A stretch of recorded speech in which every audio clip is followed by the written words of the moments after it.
Here's a question that I often ask people. Have any of you been in a meeting within the last year that you thought was almost a total waste of time? I ask this question around the world and all the hands go up almost everywhere. And when you ask why, they said it's because we went to a meeting and nothing happened. There were no results. We talked for a while, we went around circles, and we went to another meeting, but nothing happened out of it. And this is a great waste of time. And what I'd like to do is introduce you to a framework for thinking about simplicity thinking, solving complex problems, and a system for making sure that we do get results out of a meeting. Now, you can look at creativity three ways. One is at an individual level. How could I, as myself, an individual, use more of my creativity? Number two, how could my team, a group of people, use more of their creativity? And then as a company, how could the whole company as a whole be more innovative? Okay? Now, let's write the word results over here with an equal sign. And let's talk about how we make sure we get results from a group of people who are trying to do some good, perhaps solve a problem, and hopefully solve a problem. One of the things we need to get results is to have the right content in the room. Now, by the right content, we mean the right people with the right knowledge and information. If we don't have that, we're going to be probably not going to get any results that are useful. So the results content is the what of a meeting.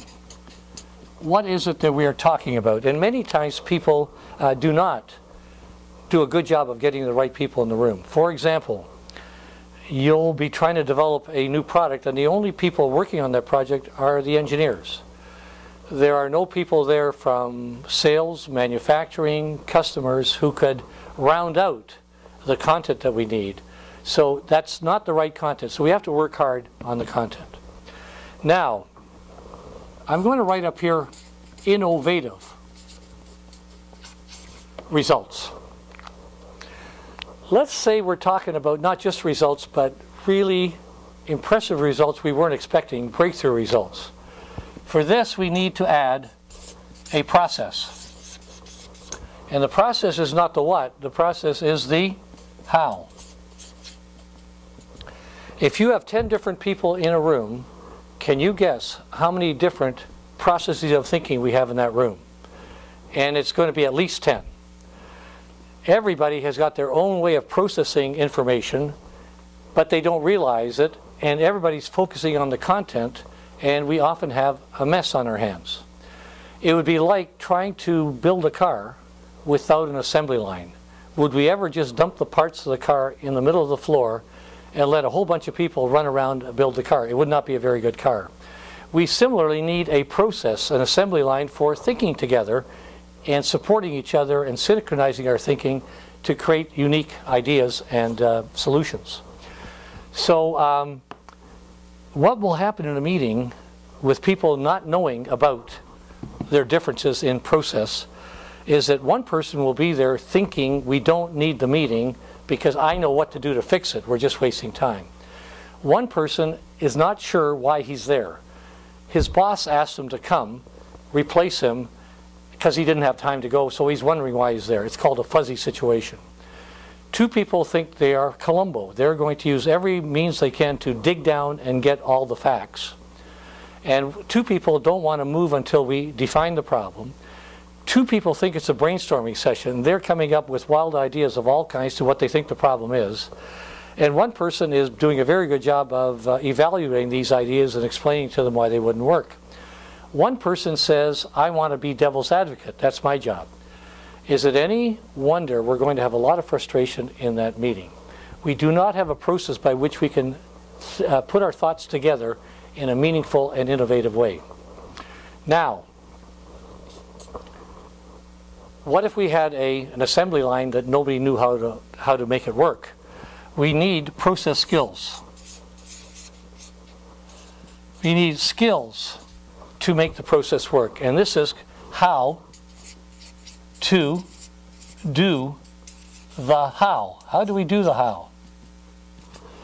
And in the Simplexity system, there are 3 critical skills that drive the entire process.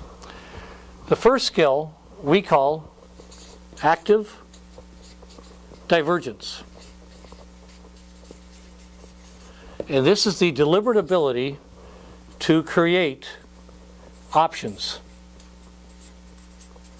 without judgment or without logic. And these are options such as optional facts, 15 different or 55 different facts that might pertain to the problem. Optional problem definitions, 15 different ways of defining a problem. 55 different solution ideas for solving a defined problem. Many, many different criteria that we might use to evaluate solutions. So in every case, we're creating options and not judging them. The second skill looks like this, and it is called active convergence. And this is the ability to use good judgment and good logic to take the options we've created and choose the very, very best in a very wise manner. These are 2 fundamental skills to the creative process, to be able to create options and be able to make good judgments of options.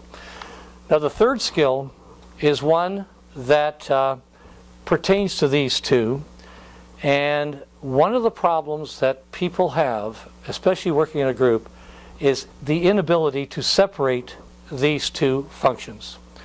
And an example of this is when somebody says, that's a good idea, but, or somebody says, that's not in the budget, or somebody says, we tried that 10 years ago and it didn't work.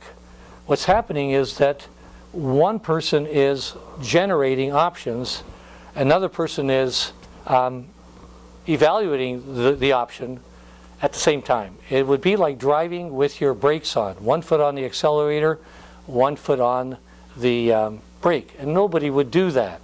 And yet we do it to each other when we're working together.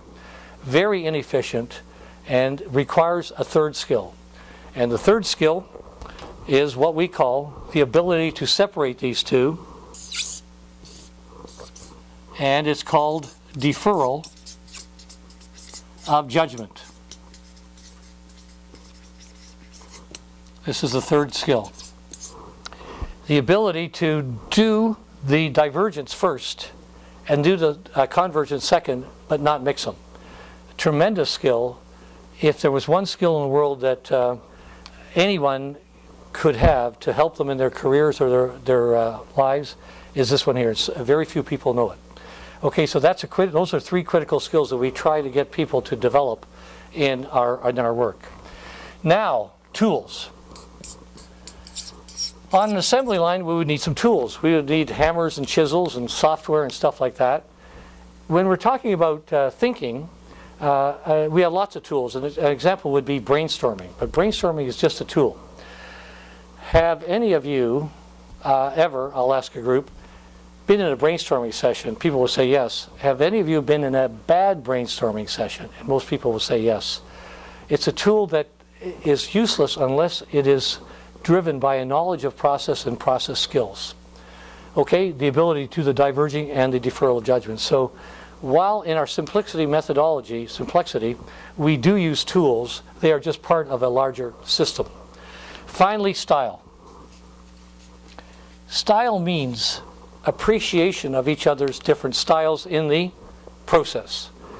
So if my style is such that I prefer the implementation part of the process, and your style is that you prefer kind of the problem definition part of the process, that we help each other rather than conflict with each other, and we value each other's inputs. This is what we call the Simplexity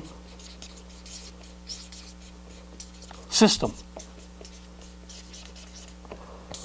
So we see handling complex problems, innovating, not just one thing or another.